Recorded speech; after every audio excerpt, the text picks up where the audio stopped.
Selamat pagi, siang, malam, Bapak Untung Gunawan, selaku dosen pengampu matematika farmasi kami, izinkan kelompok kami untuk menjelaskan mengenai eksponen dan logaritma.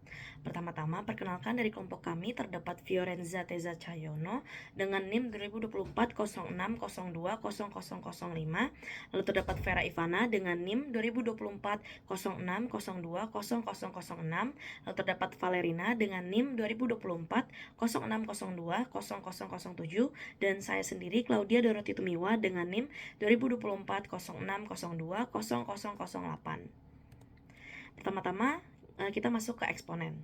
Jadi apa itu eksponen? Eksponen merupakan istilah dalam matematika yang menunjukkan berapa kali sebuah bilangan dikalikan dengan dirinya sendiri. Eksponen ditulis dalam bentuk pangkat, seperti misalnya eksponen X itu sama dengan E pangkat X.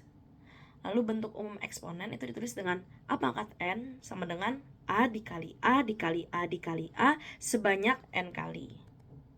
Lalu selanjutnya terdapat sifat-sifat eksponen. Yang pertama, jika A pangkat M dikalikan dengan A pangkat N itu sama dengan A dipangkat M ditambah N. Lalu yang kedua, jika A pangkat M dibagi atau per dengan A pangkat N itu sama dengan A dipangkat M dikurang N dengan syarat M lebih besar dari N. Lalu yang ketiga, jika terdapat dalam kurung A pangkat M tutup kurung dipangkat N sama dengan A dipangkat M dikalikan N. Yang keempat, jika buka kurung A dikali B tutup kurung dipangkat N itu sama juga dengan A dipangkat N dikali B dipangkat N. Lalu yang kelima, jika dalam kurung A per B tutup kurung dipangkatkan N itu sama juga dengan A dipangkat N per B dipangkat N. Lalu keenam, terdapat jika A dipangkatkan dengan 0 itu sama dengan 1 dengan syarat bahwa A tidak sama dengan 0.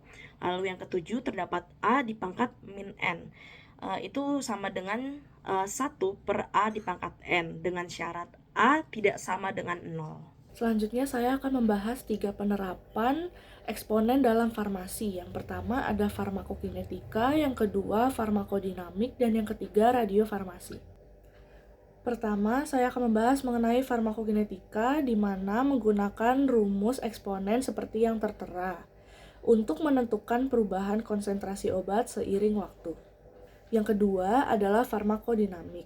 Dengan rumus yang tertera, menggunakan rumus eksponen untuk menentukan hubungan antara konsentrasi obat di dalam tubuh dan efek farmakologisnya. Yang ketiga adalah radiofarmasi. Dengan rumus eksponen yang tertera untuk menentukan jumlah atom radioaktif yang tersisa pada waktu tertentu, dan pada farmasi digunakan untuk peluruhan zat radioaktif yang digunakan sebagai obat atau alat diagnostik. Selanjutnya kami akan membahas tentang logaritma. Apa itu logaritma? Logaritma itu adalah suatu operasi matematika yang pada dasarnya merupakan inverse atau kebalikan dari eksponen. Pada tahun 1614, John Napier dalam bukunya memperkenalkan konsep logaritma untuk pertama kalinya, di mana pada tahun 1624 Henry Briggs menemukan logaritma berbasis 10, dan pada abad ke-18 ada Leonhard Euler yang menemukan hubungan antara logaritma alami dan eksponensial dengan basis E, dibilang dengan bilangan Euler. Jadi jika A dipangkat C sama dengan B, maka logaritma B berbasis A itu sama dengan C. Berikut merupakan 8 sifat-sifat logaritma, dan semua ini berbasis A, di mana log basis A dari A adalah 1, log basis A dari 1 adalah 0, log basis A dari A pangkat N adalah N, log basis A dari B dikali C adalah log basis A dari B ditambah log basis A dari C, lalu ada log basis A dari B dibagi C sama dengan log basis A dari B dikurangi log basis A dari C, lalu ada log basis A dari B di pangkat N adalah N dikali log basis A dari B, lalu ada log basis A dari B itu sama dengan log basis M dari B dibagi log basis M dari A, sama dengan 1 dibagi log basis B dari A. Lalu ada log basis A dari B dikali log basis B dari C itu sama dengan log basis A dari C. Ada juga rumus logaritma natural sebagai berikut. Penerapan logaritma khususnya dalam bidang farmasi ada 4. Yang pertama farmakokinetika, penentuan pH, mengubah data, dan yang terakhir adalah stabilitas obat. Dalam bidang farmakokinetika, logaritma digunakan untuk menghitung waktu paruh obat. Dengan rumus, waktu paruh sama dengan 0,693 per lambda, dengan penurunan rumus sebagai berikut. Penerapan yang kedua adalah penentuan pH. Diharapkan obat dapat bekerja dengan baik dalam tubuh dan juga tidak rusak kandungannya, serta memberikan efek terapi yang terbaik. Dengan rumus pH sama dengan min log konsentrasi H+, atau POH sama dengan min log konsentrasi OH-.